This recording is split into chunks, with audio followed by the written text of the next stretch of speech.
ദേശീയ കാഴ്ചപ്പാടോടുകൂടിയ പത്രങ്ങൾക്ക് ഇന്ത്യയിൽ തുടക്കം കുറിച്ച വ്യക്തി രാജാറാം മോഹൻ റോയ്.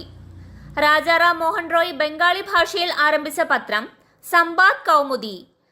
രാജാറാം മോഹൻ റോയ് പേർഷ്യൻ ഭാഷയിൽ ആരംഭിച്ച പത്രം മിറാത്ത് ഉൽ അക്ബർ. രാജാറാം മോഹൻ റോയ് ബംഗാളി ഭാഷയിൽ ആരംഭിച്ച പത്രം സംബാദ് കൗമുദി, പേർഷ്യൻ ഭാഷയിൽ ആരംഭിച്ച പത്രം മിറാത്ത് ഉൽ അക്ബർ.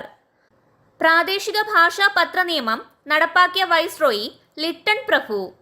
പ്രാദേശിക ഭാഷാ പത്ര നിയമം നടപ്പാക്കിയ വർഷം 1878. പ്രാദേശിക ഭാഷകളിൽ പ്രസിദ്ധീകരിക്കുന്ന പത്രങ്ങൾക്ക് കർശനമായ നിയന്ത്രണങ്ങൾ ഏർപ്പെടുത്തിയ നിയമമാണ് പ്രാദേശിക ഭാഷാ പത്ര നിയമം.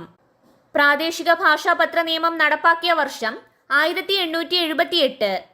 ബ്രിട്ടീഷ് ഭരണകാലത്ത് പ്രചാരത്തിലുണ്ടായിരുന്ന സുലഭ് സമാചാർ വർത്തമാന പത്രം എവിടെ നിന്നാണ് പ്രസിദ്ധീകരിച്ചിരുന്നത്? ബംഗാൾ.